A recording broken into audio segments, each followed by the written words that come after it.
Hey there everyone, this is Samuel Johnson and welcome back to the MCU Perspectives, What If Edition. And today we're going to be discussing episode 17 of Marvel's What If.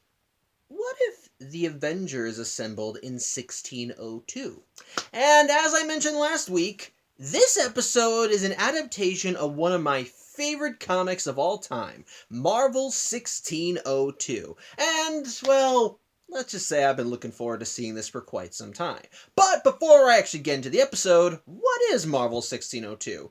Well, remember how last season of What If did a kind of sort of adaptations of the Marvel Zombies run of comics? Well, 1602, like Marvel Zombies, is an alternate Marvel universe. Which, yeah, if you can't tell by the title of the universe, it's essentially just, what if the Marvel universe got jump-started in the year 1602 instead of like in the 60s or the early 2000s, all that stuff. And as a result, the initial miniseries basically just told the story of this reality's unique versions of certain Marvel characters that were essentially the forerunners to the Marvel Comics brand as a whole. Like there was a 1602 Doctor Strange who instead of learning the mystical arts because of his broken hands, wound up learning them to earn his freedom from being a slave. The X-Men were still a thing, except they were called witch breeds since nobody really understood what mutant abilities and powers were. There was a Fantastic Four in this reality, but ultimately the radiation that gave them their powers did not come from the stars, but rather it came from a weird misty green energy ultimately the whole story was basically just about revealing these characters in this new timeline and kind of explaining how they came about in the first place, while also bringing them together to face a major threat to their world. Since, after all, there was a reason in universe why these heroes were appearing hundreds of years earlier than they should have in the main timeline, and ultimately that cause also kind of put the entirety of the multiverse in jeopardy. So ultimately it was still kind of a grand cosmic thing, but at the core of it all, it was a very creative and very unique tale set in the Marvel multiverse, with very unique versions of characters that we all know and love, great twists and turns, some great drama, some good humor, and ultimately a great climactic ending that ultimately kind of put the very future of this universe in question. And it definitely drew you in, and at the end it became so famous that the initial miniseries wound up gaining sequels. There was one that follows up straight from the events of that one called 1602 New World that introduces even more characters from the initial Marvel run. There are two miniseries that focus on characters from that run, specifically the Fantastic Four and Spider-Man. And hell, during the 2016 Secret Wars event, one of the universes featured in that comic was the 1602 universe, as one of the regions that was left over from the destroyed multiverse was from 1602, which allowed us to revisit this universe and see even more variants of characters and heroes. Like we even saw a 1602 variant of the Guardians of the Galaxy, or of Cloak and Dagger, and so on and so forth, which also had a dumb thing with King James of England, which I'm not going to get into. We'll just read the book. My point is this. 1602 is hands down one of my favorite comics of all time, and I loved it so much that I went and got the sequels, which, while I openly admit the sequels tend to vary in quality, I still recommend looking into them just for the creative idea and seeing how they establish this world's variants of the heroes that we all know and love. So with that being said, the idea of the MCU essentially doing its own twist on the 1602 story and figuring out how it would work and how they could fit it in, it immediately captured my interest, especially since, like I said, last season they did one for Marvel Zombies, and they did their own little unique thing there. And while I admit last season's episode with Marvel Zombies wasn't like a great episode, like I said, it did kind of falter from the fact that it didn't feel like it had an ending, it just kind of stopped. What still saved the episode, in my opinion, were the callbacks to the original comic, the unique ways they adapted the original story while making it their own, the nods to the original story, the tension. There was still a lot in the story there was still a lot in the episode to love. So obviously, while I knew that this episode would be different from the original story, I was still interested in seeing how they put their own twist on it. And well, does it disappoint or does it reach my expectations? Well, let's take a look at the episode and find out. So, what happens? Well, Of course, as we kind of like I said in an earlier, what really kind of jumpstarts the plot of the story is, well, Captain Carter. If you remember well, back a few episodes ago, Captain Carter was pulled out of her universe and sent back to the year 1602. And upon arriving, she saw like the old timey versions of Nick Fury, the Scarlet Witch waiting for her. Well, it turns out that little rip in time and space, it was intentional. What's going on is that for whatever reason in this universe, heroes from the present day are appearing in the world of appearing in the time 1602, like Nick Fury, the already mentioned Scarlet Witch. There's also, but on top of that, there's also Thor, Hela, the Asgardians. There's a Tony Stark who's not Iron Man in this world, but he's an inventor. There's Hank Pym. There's Rogers Hood, who is basically this world's Steve Rogers, except he's a thief for reasons I don't understand. And ultimately, these characters are all appearing way earlier in the timeline than they should. And for whatever reason, this timeline is kind of getting fucked over. Somehow, in some way, there are rips in time and space appearing all across the land. And a consequence of these rips appearing is that they're kind of destroying the world, taking out entire pieces of it, sucking people away, causing them to just disappear, never to be seen from again. And unfortunately, they're not going away. They're in fact getting worse. And basically, if they want to, the whole bringing Captain Carter here, it was a spell that the Scarlet Witch cast in an attempt to try and find someone who could undo this damage and fix it. And while Captain Carter was initially hesitant, when she learned what the situation was, since, well, she's still a variant of Peggy Carter and Captain America, she said that she would do it. Unfortunately, she hasn't really been doing a good job. In fact, the rips in time and space have actually gotten worse since she arrived, and more people have disappeared. And the episode actually begins as we see another rip in time and space claim another victim. As while this world's variant of Loki is performing a Shakespearean play, which is essentially just a William Shakespeare play, and you even see him using his own unique version of the Horatio skull. Well, a rip in time and space opens above the playhouse, and while Captain Carter jumps into action to save everyone, sadly someone does get lost to it. Specifically, this world's variant of Hela, who in this reality is not a conqueror, rather she is actually the queen of the land. And while Captain Carter does try to save her, sadly it ends in failure. And well, and result, the next one in line is Thor, and Thor is not exactly happy with the fact that his sister just got whisked away into rip in time and space. And while Captain Carter bows to him and tries giving her his apologies, unfortunately, Thor decides he wants to be stupid at this point in time. Now, I'm willing to give him the benefit of the doubt for some of the way, because, well, he just lost his sister. This is someone he clearly cared a lot about, and now she's gone, and this warrior who is supposed to come in the future to solve all their problems isn't providing any answers. And so rather than continuing to blame the rips, he decides to blame Captain Carter and thinks that she's cursed, that she must be locked away and then eventually executed and all that crap. So he marks her as a criminal, and so the guards go after Captain Carter, and so she's on the run. However, she is also not giving up on this universe. Rather, she is fully aware that this world is just not right. After all, she can already tell that this thing, like, even without the rips in time and space, she can tell that these specific people existing in this specific time period is wrong. They should not be here. They are not supposed to exist. So clearly, whatever is causing the rip is also affecting these people. So quite frankly, she knows the problem is bigger than she realizes, but well, she also kind of gets some divine intervention, so to speak. Specifically, remember how I mentioned in previous episodes that the Watcher has, of course, been watching, because after all, he's the narrator for What If? Well, it turns out that he's also peeking in on this universe, and the thing is, Peggy can sometimes hear him. I'm assuming it's like a side effect of her hanging out with him and being one of the guardians of the multiverse, so sometimes she can hear his narration. And so as he's narrating what's going on in this universe, she does kind of tell him, I can hear you, right? And the Watcher pretty much just tells Peggy to just abandon this world. Because the thing is, this isn't the only world in the multiverse that goes boom. There are many other worlds in the multiverse that essentially just self-destruct on themselves. It's not something that you like, but it's just kind of what happens. Some worlds are just doomed to fail, and regardless of how much you want to help them and make sure they survive, they'll just eventually go. And the Watcher is just pretty much telling Peggy she needs to just give up on this world. It's gonna die at some point, and it's best that she just go back to her universe right now. But Peggy is not taking it no for is not taking that as an answer. She wants to save this world, and she wants to do whatever it takes to do it. And so she just tells the Watcher she's not going anywhere until she can fix it.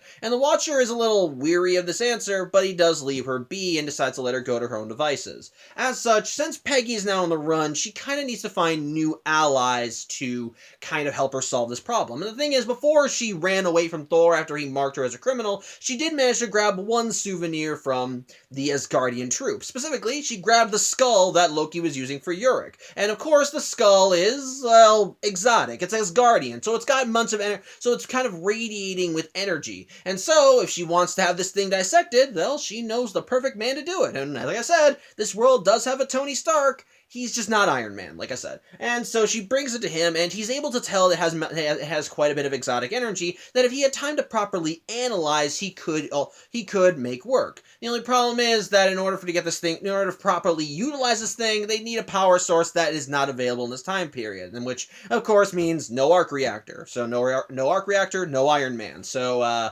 yeah, basically nothing's going. So basically, yeah, this is not working. But with that being said, he does think that he can tap into the skull. That if given enough time, he can at least find a way to properly utilize the skull and create something to help fix the issue. And ultimately, if she wants to do that, she needs to get access to. And ultimately, to do that, he might need access to the king's scepter, which is kind of where we get to other parts of the episode. Which, actually, now that I think about it, I think I'm jumping around a bit. In fact, let's go back a little bit, because the thing is, after Captain Carter gets marked as a fugitive, well, the thing is, Thor is still looking for the issue. And while he still is quick to blame Captain Carter for all the problems, the Scarlet Witch is still defending Captain Carter and claims that there actually is another person that is causing the world to go belly up. And that person is another man from the future. Someone that she calls the Forerunner. That's someone that unknowingly has entered their time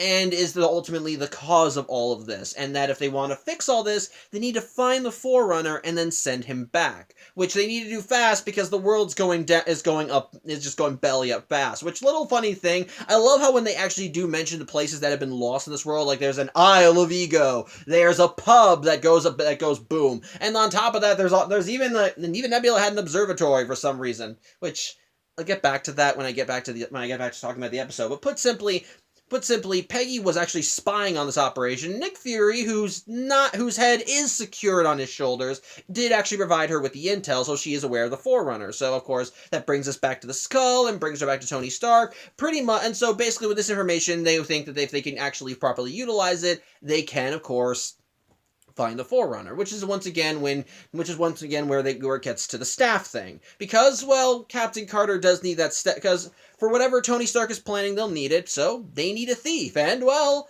I did mention how this world's Tony Stark, how this world's Steve Rogers was a thief. And, well, yeah, we cut back to him and his band of merry men, which in this case consists of Bucky Barnes, who I don't think is missing an arm, but he does wear at least a metal guard brace, and Scott Lang, who can shrink still in this universe. Don't ask me why. I'll get back to that. My point is they're a band of merry, jolly burglars, and we see them on one of their escapades as they rob a carriage that Loki happens to be in. However, when Captain Carter goes to meet with Steve, they actually do get some actually pretty sweet and tender and yet tragic scenes, because, well, the instant that both of them make eye contact with one another, they're just dumb. They're just awestruck with the other person, because, well, they both have lost the other. After all, Steve mentions how in this reality his Peggy Carter, or Margaret, had died long time ago, and of course there's Peggy's situation with her Steve being trapped in the Hydra Buster armor and potentially still being brainwashed by the Red Room. So hey, it's not perfect in either universe, but just them seeing each other,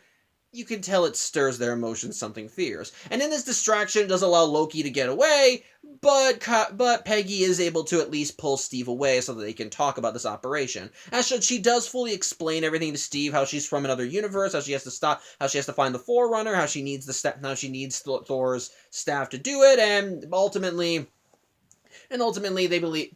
And so ultimately they kind of realize that they need. And so Steve agrees to help because, well, he does still, because, well, he's still an honorable man no matter the universe, and this is a favor directly from Peggy, because, well, no matter the world, he still loves her. And I'll even give credit to the scene where they actually do talk it out. While they're having this moment, you can feel that there's a longing between both Peggy and Steve here, because, well, no matter the universe, they love each other. They want to be together. But but ultimately, they have to realize one very important fact. The people they're looking at may look like the ones they love, but they're not. This Steve may look like the one that pilots the Hydra Stomper armor. He may sound like him. He may act like him. But it's not him. And likewise, Captain Carter may look like the love of Rogers Hood's life, who died a long time ago. But it's still not her. It's two different versions of these characters from two different realities. And while they both want nothing, and while they both clearly have some longing for one another, still care about one another, and still would love nothing more than to just have a moment to be with the other person, they kind of have to acknowledge that they can't. Even Peggy laments, because at one point Steve wants to know about his counterpart on her world, and she just kind of clams up, which is again a nice little callback to the main MCU timeline. Because when Steve probes her question, she just says, when she asks him, when he says, "Hey, tell me about my counterpart on your world," she says, "No, I don't think I will." Again, it's just kind of sad, but at the end of the day, there is still some jovialness to it, as Steve does admit he wants to help. Unfortunately, that's when things kind of go wrong, as we see Thor's soldiers catching up with the group, and the one who's in charge of it all is this world's variant of Happy Hogan, who is very much less happy and more or less a little bit more deranged. And for whatever reason, he's the freak in this universe. You know, back in the whole Happy Hogan Saves Christmas episode, the one where he got the Hulk's blood in his veins and turned into essentially a purple Hulk. Yeah, he's that same thing in this world, only like the regular Hulk, he only transforms into the freak when he gets angry, and so at several points in the battle, his blood pressure goes up and he starts turning purple. So, yeah, don't know why that's the case. But either way, he's here, and apparently he's got an army of yellow jackets, you know, the supervillain from the Ant-Man movie. And ultimately, they can all shrink too. So, yeah, while he tells them all that the orders are to bring Captain Carter in alive, he tells them it doesn't really matter about the other people. So, immediately, all-out brawl. And I should probably mention this takes place in, it looks like a bar in a tree. I'm guessing this is Rogers Hood's hideout, but whatever. Point is, battle time. And I also give credit, we do still see some genuinely nice kick-ass action. Again, we see Scott Lang flying around. We see that on the Asgardian side, they have that destroyer thing, the thing that Thor fought in his debut movie. And while I still question how some things can still occur in this timeline, it is still cool to see Scott Lang flying around in his Ant-Man armor, which of course it's unique to this world, so I dig it. It's cool. And we also get a genuinely back-to-back badass moment as we see Captain Carter and Steve fighting side by side, just covering the other six. And we even see them trading Captain Carter's shield as they keep tossing it around, knocking people aside or trading it to the other person. It's kick-ass. I love it. It's great. It's great. I don't care if it's just nice to see these two variants kicking ass together. Unfortunately, though, it's becoming clear that Hogan's troop is overpowering them, so Peggy tells Steve to get the men away as quickly as possible, and she'll distract Hogan. And while Steve doesn't want to let her go, again, they need to get the staff to Tony if they want to find out who the Forerunner is. So she tells him that his mission is more important, so she goes in and sacrifices herself. And while she does end up duking out with more of the Asgardian soldiers, and even the robot, she does kind of manage to lighten the load, so to speak, by telling Happy about how even in her reality they were all friends, including Tony, which Happy, when he hears that, just kind of laughs, because in this reality, Tony's considered a madman. But either way, in this brief moment of respite, Peggy drops her shield and surrenders. And so she's just brought to a prison tower where she's chained up, locked away, and awaiting execution. At which point the Watcher once again comes in and once again offers Peggy the chance to leave. But again, Peggy's not going for it. She wants to save this universe. While the Watcher talks about how even if she does succeed in her mission, who's to say that that thing still won't go belly up? Like, who's to say this world won't die? What happens if she's erased? What happens if resetting this timeline just actually makes things worse? Yada, yada, yada. The point is, Peggy is not backing down, and no matter how many what-ifs the Watcher throws at her, she's still going to want to try and save this world. And, well, to prove her resolve, she manages to break her shackles, quite easily, I may add, and she manages to get out of her cell, and she realizes that if she wants to get out of this prison, she'll need a distraction. And well, there is one specific prisoner that I think that does get her that she thinks would be a perfect distraction, and that person is a man in an iron mask in a solitary cell. One who, when Peggy goes to him for help, he turns her away since he thinks it's calming here. It's quiet in the cell. He doesn't get angry. At which point, Peggy apologizes before immediately calling the guards there and having them open fire on them with their state-of-the-art rifles or whatever. And as such, the noise and aggravation does manage to get the prisoner inside suitably upset before the door gets broken down, and we see the prisoner getting big, angry, and green. Yeah, it's the Hulk. That was Banner. And so he bursts out of his cell and just starts taking all the soldiers down and starts taking all of the guards down, with Peggy jumping on his back and the two of them making an escape back to Tony's home. As such, after everything calms down and Banner tries regaining his senses after turning back to himself, Tony reveals what the fruits of his labor are, as he's managed to utilize the energies from the skull to create a device, one that at the moment doesn't have power, but we've given the stone from King Thor's staff, it should be able to get it running. And the thing is, this device should not just be able to locate the Forerunner, but also send them home. As such, but again, if they want to do that, they need to get close enough to act. They need to get close enough to get the staff. And since Thor is still very much paranoid and thinks Peggy is the root of this whole problem, well, they can't just walk up to him and say, "Hey, give us your staff." So it becomes a mess. So everyone realizes they need to do a heist with Steve coming in with his merry men and saying that they can help out, as he even returns Peggy's shield, which I like. I dig that. As such, they decide they need to go during a royal court session, which they basically all go in disguise, wearing hoods, and basically what they want to do is that what's going to happen is that the Hulk is going to try bursting in and cause a distraction. And while all hell is breaking loose, the heroes will try making their way towards the throne, grab the staff, and then input the stone right into the machine. So at first, everything seems to be going well, as everyone manages to sneak into the court, all dressed up in hoods, all being quiet and secretive, and and basically trying to do their best to blend in.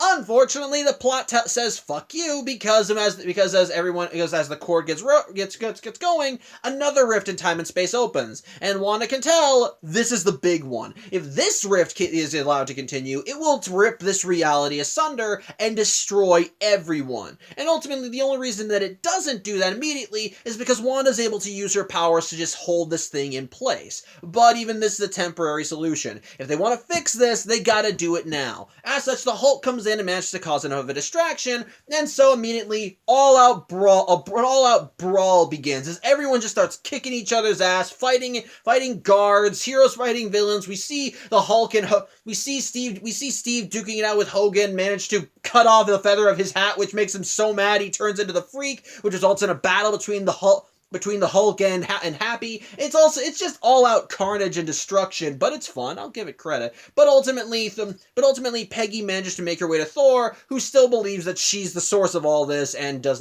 not taking no for an answer. As such, when she asks for the staff, he tells her fuck off and immediately pulls out a sword to fight her. And this sword is apparently made with adamantium. It was apparently a coronation gift from Wakanda, who has also been dealing with all of this shit involving the rifts in time and space. And since, like I said, Thor believes Captain Carter is causing all of this problems, he's more than happy to use this sword on her. And so we do get them both kind of being evenly matched, since of course, well, Captain Carter's shield is made of vibranium, so they're basically just kind of able to counter one another. But Thor is not letting up, as he even starts charging the sword with his godly powers. And so ultimately, but either way, Tony's able to get in with his machine and has it set up, but considering how little time is left, they need to get the stone in the staff right now. And I should probably mention one very important detail about the stone in the staff. It's green. A luminescent green with a strange energy source. But either way, as Captain Carter and everybody else, as Captain Carter keeps trying to reason with Thor, he's still not listening, and even tries charging up a final coup de grace to destroy a shield before he gets frozen in place. And the one that froze him is the Scarlet Witch, who quickly realizes, look, at this point, we have no time for your grudges. We gotta fix this now, and they've got a solution. As such, Nick Fury ends up knocking out the guy.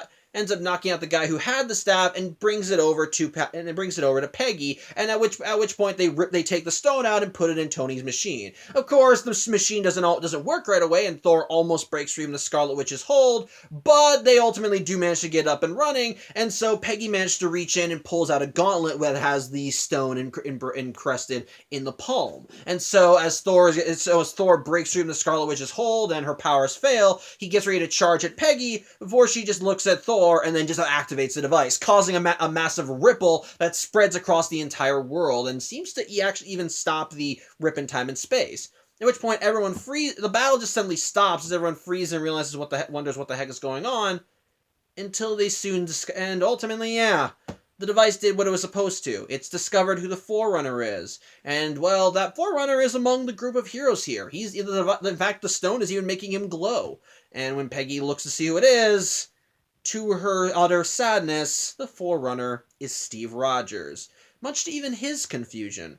But yeah, when Peggy gets closer, the memories do start coming back to Steve, and he begins realizing what happened. So, I guess I can probably mention what the point of divergence was in this reality. So, like in the main universe, Thanos made a bid to gather the six Infinity Stones. And just like in the main universe, he led an attack on Wakanda with the intent of going after Vision for the Mind Stone. And just like in the main universe, Captain America was one of the heroes that tried to fight him.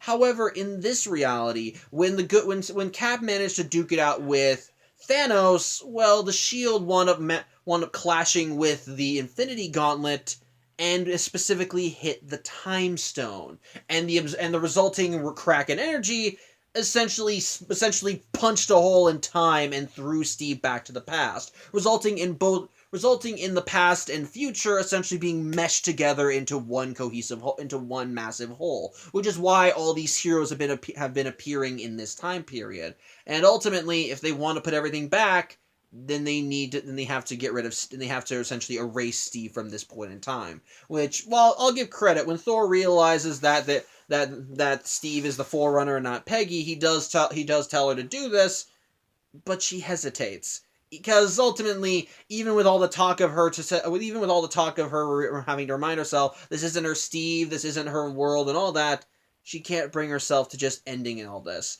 Because she wants a happy ending. Why is it there's no world where they can have a happy ending?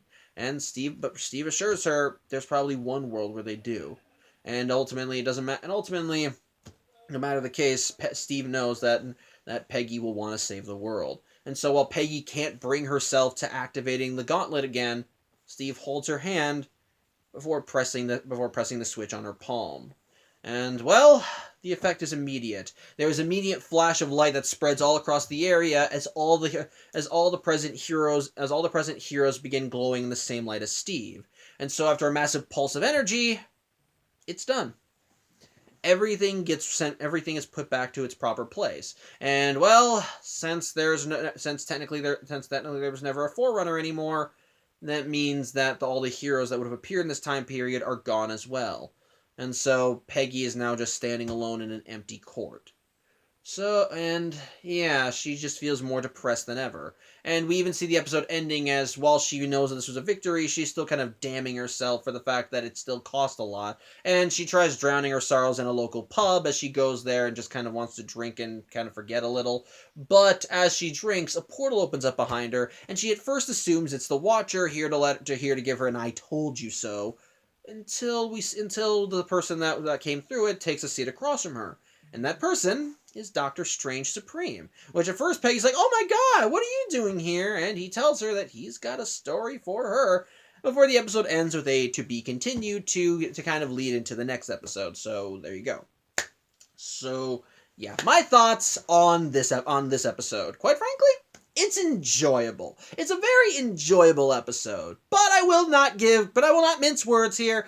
It has problems, quite in my opinion. And two of the major problems, in my opinion, come from pacing and the heroes themselves. Let's first talk about pacing. The first half of this episode, believe it or not, is actually paced rather well. It moves at it starts strong, but I would argue that you can kind of get away with that since this is still this is still kind of leading off from the previous Captain Carter episode. We're getting an explanation for that, and we're immediately kind of given a quick rundown of what's going on in this universe. There's rips in time and space. This whole world's kind of collapsing, and somehow in some way the past and present have been meshed together, and Captain Carter wants to fix it. In that regard, it's still like, yeah, that feels fast, but arguably, but from there, everything still moves at a steady pace. We see Captain Carter as she's in the works trying to solve the mystery of who the Forerunner is, working with everyone who would have been an ally in her universe, including Tony Stark, Steve Rogers, and all that stuff, and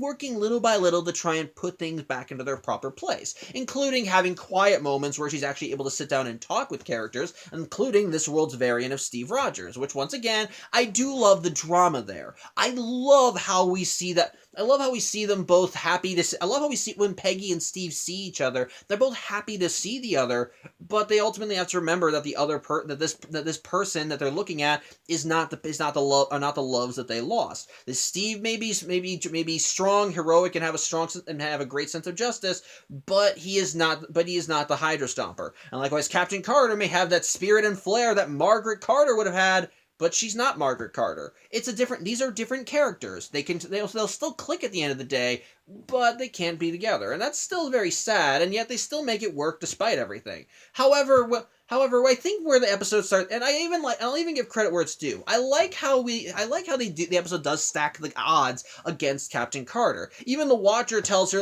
I know this is a shitty situation. This world is kind of killing itself, but that's just how things are. Some worlds just can't survive. You gotta just let it happen, and I know you don't want it to happen, but it's either but I know you don't want it to happen, but ultimately it's best to just leave it to its fate and come home. So it immediately kind of stacks the deck in against Captain Carter, because it immediately showcases that, yeah, some worlds are kind of set for destruction, and yet Peggy still shows that classic Peggy Carter / Captain America spirit, as she's still ready to fight the fight, help these people, despite the fact that she's being told it's a hopeless battle. I like that. I at least do genuinely like that. But from the moment that she breaks free from her prison to the end of the episode, it feels like everything is just fast paced now. It doesn't really feel like it has a lot of moments where it can calm down, or the moments where it does calm down don't feel as long as they should have. They don't feel like they don't feel like they have enough time to settle, is what I'm saying. It feels like too much has happened. It feels like that they're trying to cram in so much they're trying to cram too much into too little a time, and I admit that's annoying. It kind of gets annoying. It really does feel like that we're just kind of it's like we go from one action scene to the next. There's no real tension from here on out. Well, sort of. In the final battle, there is still tension, as the literal end of the universe is just right there in the ceiling, looking down at everybody, and yet we still have Thor being obstinate as he refuses to cooperate with Captain Carter, and he keeps blaming her for all the problems. So in that regard, there is still tension as the heroes try fighting throughout the horrors to try and get the Time Stone away from Thor. But again, there's so much action throughout the episode that it really does not feel like we have a lot of moments to slow down, have some quiet, and actually kind of register what's going on. There's still good emotional moments there, like when we learn that Steve Rogers is the Forerunner, and he and Peggy lament that they can't even have a happy ending here. So I do at least like that. But even after they solve the problem, we don't really have a lot of time for Peggy to kind of sit on the loss that she had before Doctor Strange comes in and the episode ends. So it really does feel like the second half of the episode is too fast-paced. They're trying to get everything out there for the climax and bring it all to a head. So I'm going to count that as a problem. Hell, I'll even say that Captain Carter getting free from her cell felt like it was too easy. Like, She just breaks from her chains, like, okay, then where's the tension of her just being locked up? There is none? Well, fuck, I guess. It's weird. I don't like it. It's just kind of annoying in that regard. And in that same token, my second complaint of the episode, a lack of explanations. The thing, and I know I shouldn't be compared, like I said, here's the thing. Well, I understand that this is an adaptation of the original 1602 story. And like with the What If Zombies episode from last season, it's not going to be note to note the same as the original story. There are going to be ways that they diverge from the original story while still giving like quick little nods to it. They did the same thing in What If Zombies. They showcased that the zombies, despite being very feral, did still have some modicum of intelligence and were able to use that to still form strategies, utilize equipment if they had it, actually plan. Even for some of them, they had memories, and they still had memories and connections to things that they had when they were first alive, like with the zombified Scarlet Witch and her attachment to Vision. Because, yeah, while she wasn't the same person she was before, she still clearly cared for Vision and got angry when he died. So in that regard, like I said, there were still callbacks to the original story. Hell, even Black Panther's, even what Vision was doing to Black Panther was again a callback to Marvel Zombies, because yeah, what Hank Pym did to Black Panther in the comics was not nice.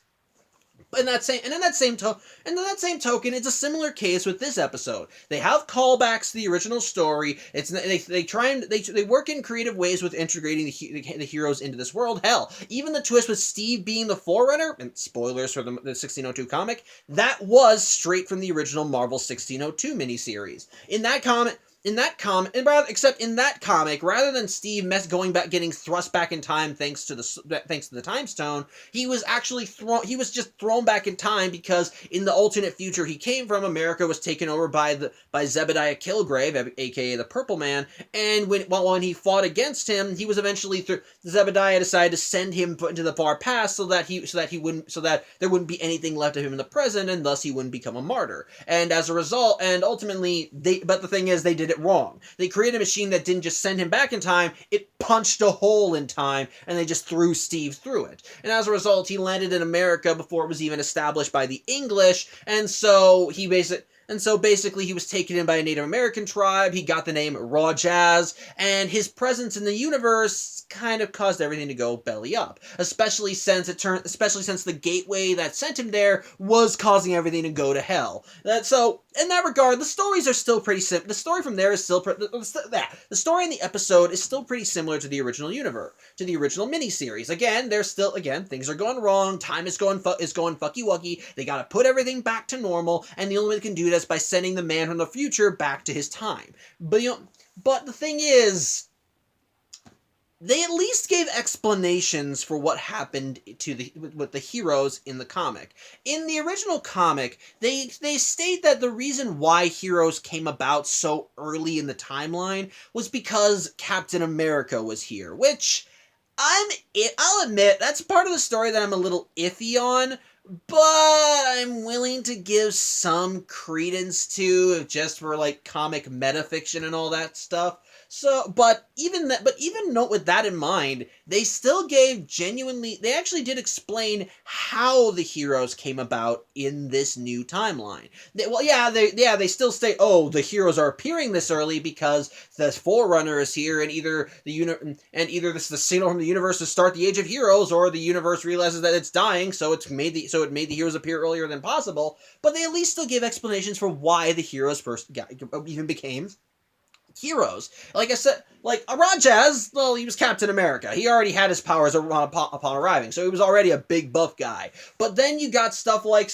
But then, like I said, we got stuff with Doctor Strange. In this reality, he saw how he learned the mystical arts and what led to him to becoming the Sorcerer Supreme in this timeline, like in the main timeline. We got an explanation for the four of the Fantastic, which I'll admit, there's no explanation for the mist that gave them their alternate powers, but at least is still some form of an explanation about how they came to be. Hell, then the 1602 version of Daredevil wound up getting his enhanced senses by exploring into a cave, finding this weird green goo underneath, and because he was a stupid kid when he found it, he decided to eat it, and it blinded him, and so that's resulted in him gaining his powers. On top of that, other heroes that should not have appeared in 1602 were given proper explanations, like the X-Men. they're just still mutants. They're called witch breed in this time period because people are even more paranoid in this time than there are in the present day. But they're still mutants, even if they're not using that word to describe them. But then likewise they do have explanations for how characters like the Hulk or Spider-Man appear in this timeline. After all, when Rajaz got sent back to his proper time, it caused a massive explosion of energy with the gateway, well, when it exploded, and one of the people that was present during said explosion was this world's variant of Bruce Banner, or David Banner as he was called in the reality, and his body absorbed a huge chunk of that radiation and it turned him into the Hulk. And likewise, Peter got bitten by a spider that was also irradiated by that energy, and thus, well, he became Spider-Man. Ultimately, there are explanations for how these characters came to be, even in this timeline. Yeah, you still gotta stretch your imaginations, but it's a superhero comic for crying out loud. You're willing to let yourself kind of lose yourself to it. In 1602 New World, they even showcased that this world's variant of Iron Man. And yes, he's still wearing the suit. He basically is because even in this world, Tony Stark is a genius, and he managed to harness lightning and put it into a suit of armor. So again, it's cool. I like it. But for this episode of What If, they give no explanation for how certain characters came to be. Believe it or not, I can buy the idea of Thor, Hela, the Scarlet Witch, and Nick Fury existing in this timeline as they are, because the Asgardians inherently are, well, powerful. They all have extra normal abilities, and that set them apart from regular people. Hela's the goddess of death. Thor is still the god of thunder, and the Scarlet Witch, you could argue that she was always destined to have the abilities that she did. So of course, those are things that would be inherent. But then you have stuff like the Hulk existing in 1602, or Happy Hogan being the Freak, or Ant-Man still being able to shrink and grow, or them having the Yellow Jacket soldiers. That stuff does not make sense in my opinion. Like, how the hell do these characters still exist in this timeline? Is it because of what Steve did?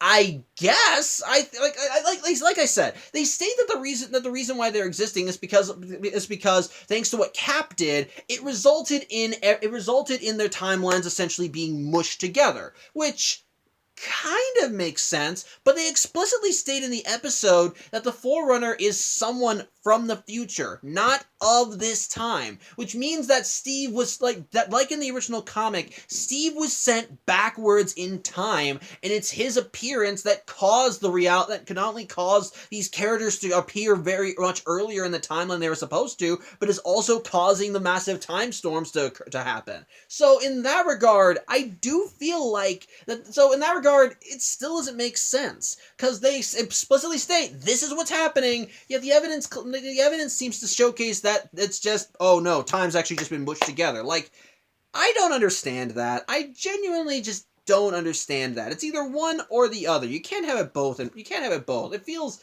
dumb. And the thing is, if that's the case, if it's truly the case that time is just being mushed, then wouldn't it make more sense if the device, instead of zeroing in on Steve, rather it just focused on all of them, because none of them are supposed to be in this particular time period? Wouldn't that make more sense? I feel like that should have been the explanation. I feel like that's what they should have done. But by virtue of having all these characters existing in this time period and having no explanation for why some of them are still super, I don't get it. It's weird. Why is it that Scott Lang can still shrink and grow even though the advent of the Pym particles happened in the present day? How are they even able to have that at all? Because if Scott Lang is still able to shrink and grow here, then why the hell isn't Tony Stark Iron Man? If they have the technology to still utilize Pym particles, then why the hell couldn't he have made a freaking arc reactor? I'm just confused by that. Why can they have the Yellow Jackets? Why is Bruce Banner the Hulk if he wasn't exposed to gamma radiation? Why the heck is Happy Hogan still the Freak in this timeline? Because that doesn't make sense. Is this reality the same universe where Happy Hogan got injected with the Hulk blood? Is this a continuation, and then it's just that we're seeing direct consequences of later events in the timeline? Because I'm just gonna say right now, that They stated that was the case. I buy it, believe it or not. But they explicitly state that the point of divergence was that Steve managed to crack this time stone, which in turn is what sent him back to the past and caused these heroes to appear much earlier in the timeline than they should have. So it still doesn't make sense why these certain characters exist as they are, because there's really no explanation for them getting their superpowers beyond the stuff in the modern stuff. And if they do still have their superpowers at this point in time, at least give us a proper explanation for it. But no, it's just they happen to exist here. So to that, I think it's just kind of dumb. I'm not going to defend it. I really would have appreciated it if we had more of an explanation for why these characters specifically exist in this timeline, rather than just, oh, time got mushed together. I just would have preferred if we got that explanation. But that rant out of the way, I do still think this episode is a lot of fun. Like the original 1602 miniseries, I love how they're able to rewrite these characters and integrate them into this different point in time and space, and see how see how all these various elements from the MCU timeline are rearranged and put into this different setting. While it doesn't make sense to me, I like how some things that we would associate with the mainstream MCU timeline are integrated here. Like instead of Ego being a living planet, he was an island, or how in this reality, Hela, Thor, and Loki actually do have a somewhat good relationship with one another, and as a result, Hela's actually a kind queen before she gets pulled away, which actually I'll give another bit of crap for the episode. It feels like it really just felt like they were meshing together timelines, because I don't really see a lot of realities where Hela's actually kind and considerate to people beyond the one we saw last week, or even a reality where Happy Hogan becomes the freak, because again, that makes no sense. So again, it's weird, but whatever. It's still interesting to see them how they integrate into this time period, especially with Loki. Since he's not with Loki here, he's not a god of mischief in this reality. Rather, he's just an attention hog. Hence why he became an actor, which I don't blame him.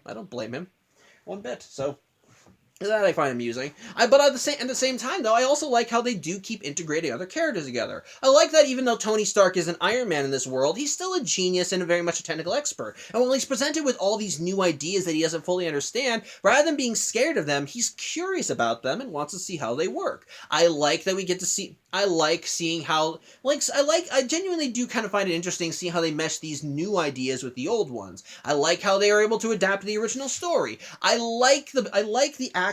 I like the drama. I love it when Peggy and Steve see each other and have that multiversal crisis, as both of them clearly want to be together but have to keep telling themselves, no, you're not the person I lost. I dig that. There is still good tension throughout the episode. I like how it does keep kind of stacking the deck against Peggy as things continue going wrong. Because in that regard, it does still make you want to root for her, because you don't want to see this world die, because there are genuinely good people in this world. I like seeing how they integrate them, and so you do still want to see him saved. And likewise, the action is still really fun and does keep you at the edge of your seat. It's, like I said, it's still a very creative episode, and ultimately, while I do have problems with the pacing in the second half, the writing for the most part is very spot on. Like I said, going back to how they integrate these characters in this time period, it's interesting to see how they're able to mesh these characters' personalities into said time period. We see a Thor who's a lot more mature yet angry because of the circumstances he's been presented with. We're presented with a Scarlet Witch who, believe it or not, has it more together as she realizes the importance of having to preserve this world and trying to save it, versus dealing with losses that she herself has sustained in her life. I like that we see Captain America in this timeline being a swashbuckler who wants to help, who steals from the rich and gives to the poor, and tries to help out wherever he can. I like the fact that that Bruce Banner takes advantage of the fact that he's been imprisoned as an excuse to try and quell his rage and not turn into the Hulk. I like how I'll even give credit where it's due. I like how in this reality, Happy Hogan is not the same chipper guy that we know in most realities. He's very much is just chomping at the bit to go nuclear on people. He really does want to kind of go full rage mode, and it's only by the urgings of his friends that they're able to keep him calm and keep him from going over the edge. So I do at least find that interesting. And on top of that, I do still like the mystery with the Forerunner. As someone who read the original 1602 story, I was able to figure out, I did kind of guess that Steve was the Forerunner. But I'll also give credit, they did still keep you guessing a little. Like I said, since Happy was here and it's clear that in most of the realities he's not the Freak, I thought, well, could it be Happy because he clearly is still turning into this, or could it be the Hulk because he clearly shouldn't exist in this timeline? There is still enough there to keep you guessing. And like I said, the action and tension do keep you on the edge of your seat, especially since Thor kind of becomes a secondary antagonist by virtue of him blaming Captain Carter for this, even though she was not responsible. So in that regard, there is still things there to keep you on the edge of your seat. But ultimately, I do think that the episode does still have its flaws. But like I said, that doesn't mean the episode's bad. Far from it. What I do still like about, again, still a very creative premise with how it does things. I like the tension as the end of the world comes to a close. I like seeing the odds stacked against Peggy as she tries putting her all into saving this universe. I like the drama between her and this world's version of Steve. I like seeing the 1602 variants of characters. I love how they kind of integrate all these elements of the Marvel universe into this time period while making them unique and flare up and kind of to mix and work together in their own ways. There is still suitable tension that I do find myself liking, and the action is still kick-ass. It's just, for me, the problems arise in the fact that the second half of the episode feels a little too rushed with not enough quiet moments, and I think I would have preferred an explanation as to how certain characters even became superheroes in the first place, considering the setup. So for that, I'm still gonna give crap to the episode. But at the end of the day, though, I think this episode is still a lot of fun. It still manages to create a fun and interesting premise with the whole 1602 universe. And ultimately, while it isn't like note to note the same as the comic, and I will still say I like the comic more, this is still a fun ride. And ultimately, if you want to check this episode out, I think you'll enjoy it. Hell, if you actually like it enough, maybe you'll want to check out the original 1602 books it's based on, because quite frankly, I think they're worth a read and definitely are very just as creative and enjoyable as this one, if not maybe a little bit more so. But either way, overall, just a fun episode. A flawed episode to be sure, but still enjoyable in its own right. So, yeah, that's really all I have to say.